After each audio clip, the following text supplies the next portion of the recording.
සුබ දවසක් නංගිමල්ලි වල හැමෝටම. අද අපි කතා කරන්න යන්නේ ඕගනික් කෙමිස්ට්‍රි වල අපිට භාවිත වන වැදගත් පද කිහිපයක් පිළිබඳව. පළවෙනියට අපි කතා කරනවා නියුක්ලියෝෆයිල්. නියුක්ලියෝෆයිල්. මොනවද මේ නියුක්ලියෝෆයිල් කියන්නේ? න්‍යෂ්ටිකාමී ඍණාරෝපණයක් හෝ එකසර යුගලයක් පවතින ප්‍රභේද. න්‍යෂ්ටිකාමී ඍණාරෝපණයක් හරි එකසර යුගලයක් හරි පවතින ප්‍රභේද තමයි මේ නියුක්ලියෝෆයිල් කියන්නේ. මම කියන්නේ ඔබට පැහැදිලි කර දෙන්නම්. න්‍යෂ්ටිකාමී ඍණාරෝපණයක් හරි එකසර ඉලෙක්ට්‍රෝන යුගලයක් හරි පවතින ප්‍රභේද තමයි නියුක්ලියෝෆයිල් කියන්නේ. බලන්න. මෙන්න මේ වගේ උදාහරණ තමයි නියුක්ලියෝෆයිල් වලට අයිති වෙන්නේ. showing CN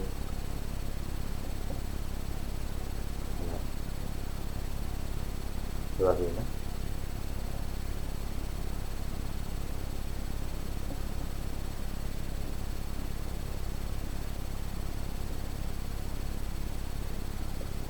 අදන්න H3 එකසර යුගලයක් තිබෙනවා. වගේම ඉදන්නවා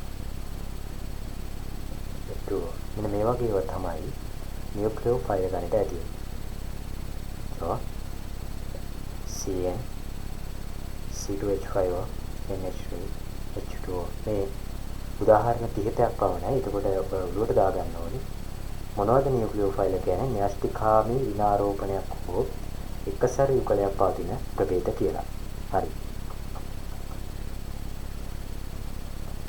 දැන් අපි කතා කරන්න යන්නේ අපිට අවශ්‍ය වෙන ඊළඟ පදේ ඉලෙක්ට්‍රෝෆයිල්. අපිට හමු වෙන ඊළඟ පදේ.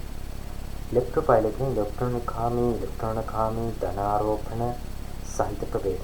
ධනාරෝපණ සහිත ප්‍රභේද. ධනාරෝපණ සහිත ප්‍රභේද.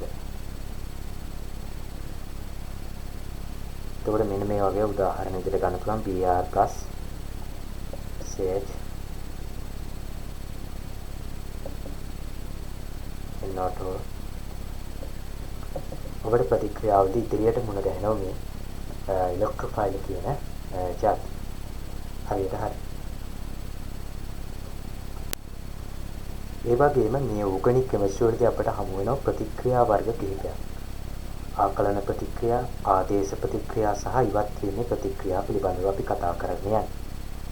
ඒතර බලන්න පළවෙනිවට මම කතා කරනවා ආකලන ප්‍රතික්‍රියා පිළිබඳව. ඒතර බලන්න මම ඔයගොල්ලෝ ගැලීම් සටහනක් ප්‍රතික්‍රියා යටතේ ආකලන ප්‍රතික්‍රියා ගත්තට පස්සේ පරමාණු නොවෙනස්ව තියදී අලුතින් පරමාණු එකතු වීම තමයි ආකලන ප්‍රතික්‍රියාවල සිදු වෙන්නේ. ඒතර සාමාන්‍යයෙන් ආකලන ප්‍රතික්‍රියා සිදු කරන්නේ ත්‍රිත්ව බන්ධන හෝ ත්‍රිත්ව බන්ධන පවතින අසන්තෘප්ත සංයෝගයන් නිසා. ඒතර බලන්න මෙන්න මේවා උදාහරණයක් විදිහට ගන්නයි ඔබට ත්‍රියේදී ඕගනික් පිළිබඳව සාකච්ඡා කරද්දී මේ පිළිබඳ බොහෝ උදාහරණ මුණ ගැසෙනවා. ඉතින් අපි පොඩි අයිඩියා එකක් ගමු මෙතනදී. මේ බලන්න.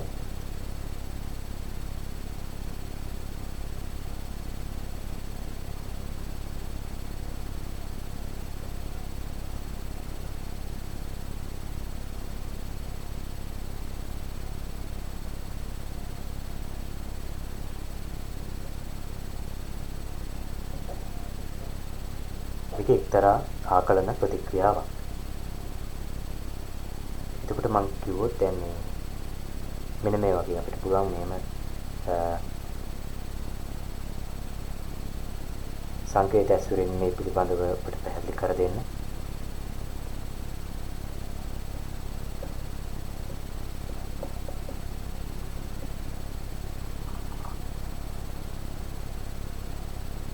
බලමු AB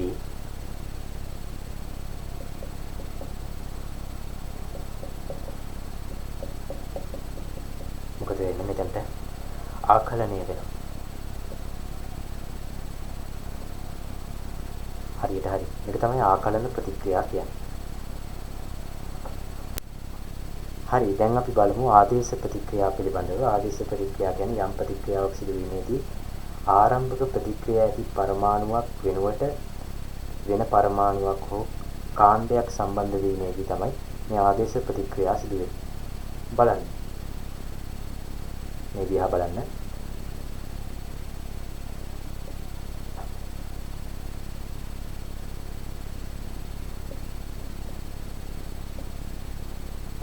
පිළිහෙලඩයක් ඔබ දන්නවා.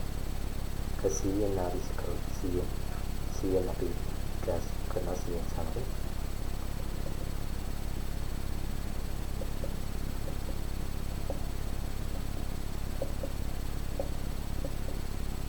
තන මේ 100 ලනවට 100න් වෙනවා. ඒතර මේක ගත්තන් පස්සේ ආදේශ ප්‍රතික්‍රියාව බව ඔබට වැටහෙනවා. හරි. බලන්න මේක.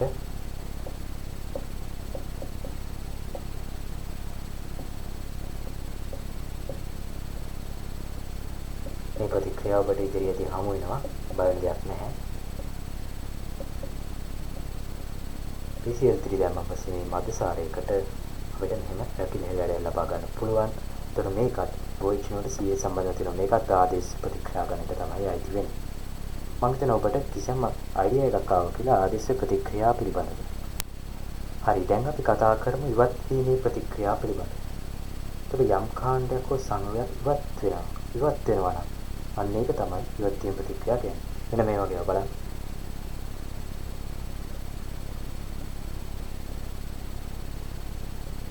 ඔබ දන්නවා මේ ප්‍රතික්‍රියාව මතකද බලන්න. සාන්ද්‍ර H2SO4 දාලා ක්‍රම ඉදන්නෝ මධ්‍යසාරය කීනයක් වඩපත් වෙනවා. තුරුමත් මොකද මෙතන අපිට කිව්වා H2 ඉවත් වෙනවා කියලා. ඒතර මේක ඉවත් වීමේ ප්‍රතික්‍රියාවක්. තේරෙනවද? මම හිතනවා ඔබට පැහැදිලිවක් විතර මෙතන මේක උත්තර දෙන්න. ඇයි ඉවත් වෙලා H2 වඩපත් වෙනවා. H2 ඉවත් වෙලා එතකොට මේ ඉවත් වීම ප්‍රතික්‍රියාව. මොන්නේ නම් මේ වීඩියෝදී අපි කතා කරා න්यूक्लियोफाइल සහ इलेक्ट्रोफाइल සම්බන්ධව සහ ඕගනික් වලදී ඔබට හමුවන ප්‍රතික්‍රියාවලට පිළිබඳව. ඔබ මේ පිළිබඳව පොඩි අයිඩියා එකක් ගන්න. එතකොට පුළුවන් ඔබට ඉදිරියට යනකොට මෙහෙම තමයි ප්‍රතික්‍රියා සිදු වෙන්නේ කියලා හොඳින් තේරුම් ගන්න. එතනහම අපි තවත් වීඩියෝ එකකින් හම්බ වෙමු. ඔබට සුබ දවසක්.